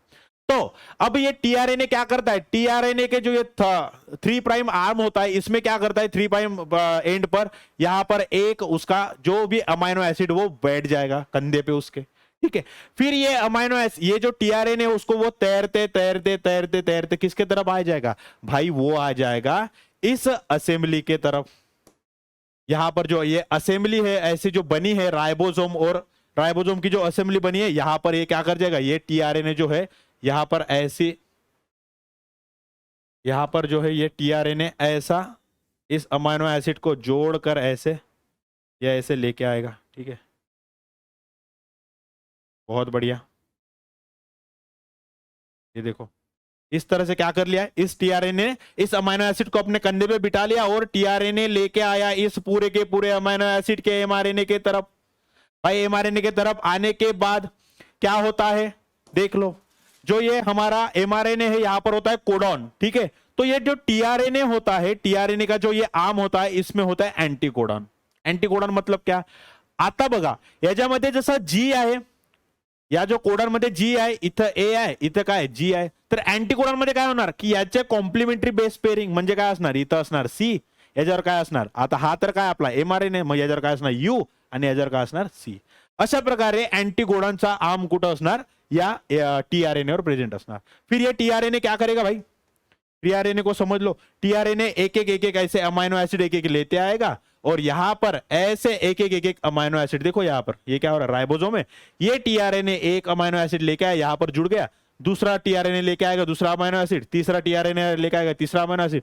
तो एक अमाइनो एसिड यहां पर क्या हो रहे जाते हैं? यहां पर ऐसे ऐसे करके यहां पर जुड़ते जाएगा, दूसरा आएगा यहां पर ऐड होगा, और ऐसे ऐसे अमाइनो एसिड की चेन बाहर निकलती जाएगी। और अमाइनो एसिड के चेन को ही हम क्या कहते हैं? उसे हम कहते हैं प्रोटीन। तो इस तरह से प्रोटीन क्या होता है जाएगा? बढ़ता जाएगा, बराबर है। और अब यहां पर बच्चा लोग आपको देख पा रहे होगे कि यहां पर दो अमाइनो एसिड के बीच में क्या है? ऐसा बॉन्ड है। तो इस बॉन्ड का नाम क्या है? ये है peptide bond. Peptide bond, peptide bond क्या होता है? दो जो अमाइनो एसिड है इनके बीच में जो बॉन्ड होता है, एक दूसरे से कनेक्ट होते हैं, उसका नाम क्या होता है? पेप्टाइड बॉन्ड, ठीक है भाई। इतनी बात सबको क्लियर हो गई, ठीक है। तो ये जो प्रोसेस मैंने जो बताई कि राइबोसोम आके ऐड हो गया एमआरएनए पर, एमआरएनए सबसे पहले कहां पर आ गया? हमारा साइटोप्लाज्म में आ गया, ठीक है। उसके बाद उस पर राइबोसोम एक्ट हो गया, और फिर कंधे पे बिठाकर अलग अलग टीआरएनए क्या किया? टीआरएनए अलग अलग क्या बिठा दिए? अमाइनो एसिड बता दिए, और वो टीआरएनए लेके आया अमाइनो एसिड, और यहां पर वो अंदर घुसता गया, जिससे क्या बनता गया, इससे एक यहां पर पूरी की पूरी चेन बनती गई अमाइनो एसिड की, जिसको हम कहते हैं, क्या कहते हैं, जिसको हम कहते हैं प्रोटीन। ठीक है, इस तरह से क्या होगा, हमारा ट्रांसलेशन भी हो गया। ट्रांसलेट, यहां से जो इंफॉर्मेशन आई वो प्रोटीन के फॉर्म में क्या हो गई, ट्रांसलेट हो गई, इसलिए इस प्रोसेस को कहते हैं ट्रांसलेशन। ठीक है, कौन कौन हेल्पफुल है यहां पर, कौन तीन चीजें प्रेजेंट है, एक है हमारा एमआरएनए जो जिसने इंफॉर्मेशन लाई डीएनए से, दूसरा है राइबोसोम जो क्या कर रहा है, हेल्प कर रहा है एक एक अमाइनो एसिड को यहां पर जोड़ने की। ठीक है, और टीआरएनए क्या कर रहा है, टीआरएनए लेके आ रहा है अलग अलग अलग अलग यहां पर लेके आ रहा है वो क्या लेके आ रहा है, टीआरएनए अलग अलग टाइप के अमाइनो एसिड आप यहां पर आ रहे हैं, और यहां पर ये कोडॉन और एंटी कोडॉन में कॉम्प्लीमेंट्री बेस पेयरिंग हो रही है, और ऐसी लंबी की लंबी चेन यहां पर बाहर निकल रही है। एवढी गोष्ट सर्वांना क्लिअर आहे। म्हणजे आता मला सांगा, एमआरएनए आला कुठं, सायटोप्लाझम मध्ये, आणि एमआरएनए वरूनच काय होत आहे, प्रोटीन बनत आहे। तर ही प्रोसेस, सर्व प्रोसेस झाली कुठं, it takes place in cytoplasm. ठीक है, ribosomes help in formation of long chain of amino acid. देख लिया भाई, राइबोसोम ही क्या कर रहा है, हेल्प कर रहा है राइबोसोम की long chain of amino acid बनाने में। ठीक है, ये हो गया पूरी की पूरी जो प्रोसेस है, इसे कहते हम, क्या कहते हैं, इसको कहते हम ट्रांसलेशन। सबसे पहले ट्रांसक्रिप्शन, जिसमें क्या होता है भाई, डीएनए से आरएनए बनता है। ट्रांसलेशन में क्या होता है, ट्रांसक्रिप्शन में क्या होता है, डीएनए से आरएनए बना, और ट्रांसलेशन में क्या होता है भाई, जो आरएनए है बना, इस आरएनए से प्रोटीन बना दिया। इसी प्रोसेस को तो हम कहते हैं सर ट्रांसलेशन। बराबर है, बहुत बढ़िया। तो चलो अभी एक लास्ट स्टेप बचे, वो होता है ट्रांसलोकेशन। ट्रांसलोकेशन मतलब क्या हो गया, अब जो न्यूक्लियस के अंदर था वो था राजा हमारा डीएनए। अब राजा ने बोला कि मैं तो बाहर नहीं आऊंगा, मैं तो प्रोटीन नहीं बनाऊंगा। तो एमआरएनए बोला कि कोई बात नहीं है सर, आपकी पूरी इंफॉर्मेशन मुझे दे दीजिए, मैं जाके बाहर प्रोटीन बना लूंगा। फिर ये जो आरएनए भी था हमारा, एमआरएनए भी था, वो भी क्या था, वो भी बड़ा देड़शाना था। वो बाहर आ गया और उसने बोला अंदर बहुत काम होता है भाई न्यूक्लियस के अंदर, पहले तो मैंने इंफॉर्मेशन खुद पे ले ली, फिर तैर के मैं ऐसे साइटोप्लाज्म में भी आ गया, तो मैं तो बहुत थक गया। तो एक काम कर लो, अब क्या यहां पर तो हो गया कि आपने प्रोटीन बनाना शुरू कर दो। तो ये तो होगा एमआरएनए, एमआरएनए पर कौन एक्ट हो गया, हमारा एक्ट होगा ये हमारा राइबोसोम। ठीक है, ये हमारा राइबोसोम, और टीआरएनए तो अलग अलग अमाइनो एसिड तो लेके ही आ रहा है। बराबर है, अलग अलग अमाइनो एसिड तो यहां पर लेके आ रहा है। बराबर है। अब ये एमआरएनए क्या बोलता है कि देखो भाई, आगे भी आपको बहुत सारे कोडॉन जो है उसको क्या करना है, उस पे जाकर एक एक अमाइनो एसिड जोड़कर लंबा सा प्रोटीन बनाना है, आगे भी इंफॉर्मेशन है। तो मैं तो यहां से ऐसे पास हो नहीं थे, मतलब मैं खुद यहां से पास नहीं होऊंगा, मैं खुद चल के नहीं जाऊंगा। तो एक काम करो, राइबोसोम तुम ही है ना, क्या करो कि ये जो राइबोसोम है तुम ही ये पूरे के पूरे मेरे शरीर पे से गुजर जाओ। तो ये क्या करेगा, एमआरएनए एक ही जगह पर रहेगा, और ये जो पूरा का पूरा राइबोसोम का जो पूरा सेट है वो आगे आगे आगे आगे आगे आगे आगे ऐसे बढ़ता जाएगा। ठीक है, तो यहां पर अभी ये राइबोसोम है, तो कुछ समय बाद क्या होगा, वो यहां पर आ जाएगा भाई। ठीक है, और फिर यहां पर आ जाएगा वो, समझ रहे हो, फिर ये क्या हो जाएगा, यहां पर आ जाएगा, और कुछ समय बाद जो है राइबोसोम जो है यहां पर आ जाएगा, फिर यहां पर आ जाएगा। तो ये जो राइबोसोम की मूवमेंट है, the movement of ribosome on mRNA is nothing but the translocation। Location change हो रही है, लोकेशन चेंज हो रही है किसके ऊपर, राइबोसोम की लोकेशन चेंज हो रही है किसके ऊपर, एमआरएनए के ऊपर। This process is nothing but the translocation. भाई सिंपल सी प्रोसेस है, सिंपल सी प्रोसेस है। देखो भाई क्या हो रहा है, ये जो है एमआरएनए है, एमआरएनए पे क्या है, कोडॉन है, मतलब इंफॉर्मेशन।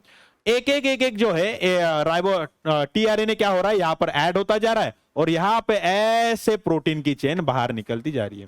बात सही है, प्रोटीन की चेन ऐसे बाहर निकलती जा रही है। तो राइबोसोम में होते हैं तीन साइट, एक होता है एक होता है ए साइट, एक होता है पी साइट, और तीसरा होता है ई साइट। ई साइट म्हणजे एक्झिट साइट। बघा याच्यामध्ये काय होतं आहे, अमायनो ऍसिड इथून ऍड झाले, बरोबर आहे। पी साइट मध्ये काय झालं की एमआरएनए याच्या टीआरएनए वर जो अमायनो ऍसिड होता तो काय झाला, चेन मध्ये एकापासून एक असं एक एक अमायनो ऍसिड जुळत गेले। मग खाली वाचला काय, आपला वाचला फक्त टीआरएनए, बचा क्या भाई, खाली का खाली टीआरएनए बचा। फिर ये टीआरएनए जो है एग्जिट साइड से क्या होता है, बाहर चले जाते हैं, फिर यही टीआरएनए जाएगा, दूसरा अमाइनो एसिड खुद बिठाएगा और फिर से लेके आएगा। ऐसे करते करते क्या हो जाएगी, पूरी अमाइनो एसिड की चेन मतलब प्रोटीन बनता जाएगा। प्रोटीन बनता जाएगा। तो मैं क्या बोल रहा था, डेफिनेशन क्या है, देखो ट्रांसलोकेशन की, the movement of ribosome on mRNA from 5 prime end to 3 prime end of 5 prime to 3 prime direction is called as a translocation. ये होता है 5 प्राइम एंड, वो होता है 3 प्राइम एंड। तो इस मूवमेंट में यहां से 5 प्राइम से लेकर 3 प्राइम तक ये क्या हो जाता है, आगे आगे आगे आगे बढ़ता है। कौन, हमारा ribosome on mRNA is called as a translocation. भाई बहुत सिंपल सी प्रोसेस है। और अल्टीमेटली क्या निकलेगा, जब ये आगे आगे बढ़ता जाएगा तो अल्टीमेटली क्या निकलेगी हमारी, अल्टीमेटली एक ऐसी हमारी प्रोटीन की चेन यहां से बाहर निकलेगी, बराबर है। अल्टीमेटली प्रोटीन बना किससे भाई, डीएनए से। तो समझा, अब ये प्रोसेस समझिए आपको किस तरह से हुई। डीएनए से पहले आरएनए बना और आरएनए से किस तरह से प्रोटीन बना है, समझिए। तो भाई डीएनए से आरएनए बनने के प्रोसेस को क्या कहेंगे बच्चों, इसे कहेंगे हम ट्रांसक्रिप्शन। अब आरएनए से डीएनए बनने को प्रोसेस को क्या कहेंगे भाई, इसको कहेंगे हम ट्रांसलेशन। सिंपल सी बात है भाई, central dogma of protein synthesis. हमने इसको पूरी तरह से समझ लिया, इसको पढ़ लिया है, ठीक है। अब लास्ट जो बचा है वो है म्यूटेशन। बड़ा ही सिंपल सा है, कुछ ज्यादा नहीं दिया गया आपको, बड़ा ही सिंपल सा एक डेफिनेशन पूछ सकते हैं। तो डेफिनेशन क्या है देख ले, the change in the nucleotide position of the gene is called as a mutation. अब हमें क्या पता है, हमें जो पता है कि ये हो गया हमारा पूरा का पूरा डीएनए। अरे भाई ये डीएनए बना किससा है, डीएनए बना है अलग अलग अलग अलग अलग अलग अलग अलग ये न्यूक्लियोटाइड से। न्यूक्लियोटाइड की तो चेन ही है भाई, डीएनए बना किससा है, न्यूक्लियोटाइड के चेन से बना। एक एक एक एक एक, एक न्यूक्लियोटाइड जुड़ जुड़ कर क्या बना है, एक पूरी चेन बनी और उसी चेन को हम कहते हैं डीएनए बना है। तो समझ लो किसी कारणवश, समझला समझला नाही, ठीक आहे, समजा काही कारणास्तव हा जो न्यूक्लियोटाइड आहे, आता हा काय करतो, एक पर्टिक्युलर प्रोटीन कोड करत असणार, बरोबर आहे। पण हा जो न्यूक्लियोटाइड काही कारणाने काय झालं, याच्यामधून निघून गेला। मग मला सांगा, जो प्रोटीन प्रॉपर बनायला पाहिजे तो बनणार का, प्रोटीन नाही, कारण याच्यामधली जो इन्फॉर्मेशन होती, हा न्यूक्लियोटाइडच गायब झाला, तर काय झाला, डिफेक्टिव्ह प्रोटीन तयार होणार, बरोबर आहे। तर म्युटेशन म्हणजे काय होत आहे की एखादी न्यूक्लियोटाइड जो आहे बाहेर निघून जाणं, किंवा याच्यामधलं कुठले पण एखादी हा जो कोडॉन असतो, हा एवढा कोडॉन असतो, हा कोडॉनच पूर्णपणे बाहेर निघून जाणं, this is nothing but the mutation. यहां पर क्या बोला, the change in the nucleotide position. देखो न्यूक्लियोटाइड की पोजीशन ही चेंज हो रही है। आता हा बघा, हा आहे 1 2 3 4 5 6, हा आहे 7। आता 6 जर निघून गेला आपला न्यूक्लियोटाइड, हा 7 कशावर आला, 6 वर आला, तर पोझिशन चेंज झाली की नाही, किंवा हा जो कंप्लीट हा जो कोडॉन आहे यालाच पूर्ण बाहेर काढून टाकला, दुसरा कोडॉन जर आणून टाकला तर काय झालं, पोजीशन चेंज झाली की नाही। This process is nothing but the mutation. तो देखो भाई, यार टाइप ऑफ म्यूटेशन, अलग अलग टाइप ऑफ म्यूटेशन है। देखो देखो टाइप्स ऑफ म्यूटेशन क्या है, एट डीएनए लेवल। एक होता है सब्स्टिट्यूशन, बस नाम याद रख लो, बाकी कुछ नहीं। उसके बाद होता है डिलेशन, इंसर्शन और इन्वर्जन। तो सब्स्टिट्यूशन में क्या होता है, एक पूरा का पूरा कोडॉन क्या हो जाएगा, ये कोडॉन निकल जाएगा बाहर ऐसे, और ये दूसरा कोडॉन यहां पर आके ऐड हो जाएगा। डिलीशन में क्या होता है, यहां पर जो ये न्यूक्लियोटाइड प्रेजेंट था, यहां पर जो न्यूक्लियोटाइड प्रेजेंट था, ये न्यूक्लियोटाइड ही निकल गया, तो क्या हो गया, यहां पर गैप आ गई, बराबर, ये क्या हो गया, डिलीशन हो गया। इंसर्शन क्या हो गया, ये प्रॉपर अपना क्या है, ये प्रॉपर डीएनए है, लेकिन एक एक्स्ट्रा का जो न्यूक्लियोटाइड है, एक एक्स्ट्रा का न्यूक्लियोटाइड वो यहां पर आके क्या हो गया, ऐड हो गया, ये हो गया insertion.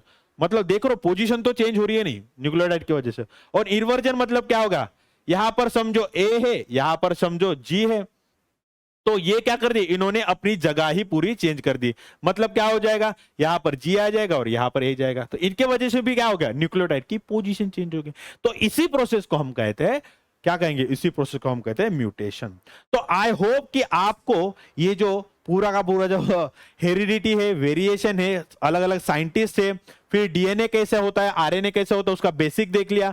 Central dogma of protein synthesis में ट्रांसक्रिप्शन, ट्रांसलेशन और ट्रांसलोकेशन क्या होते हैं वो भी देख लिया, और उसी के साथ प्यारा सा एक टर्म दिया है वो है म्यूटेशन, उसको भी मैंने समझा दिया।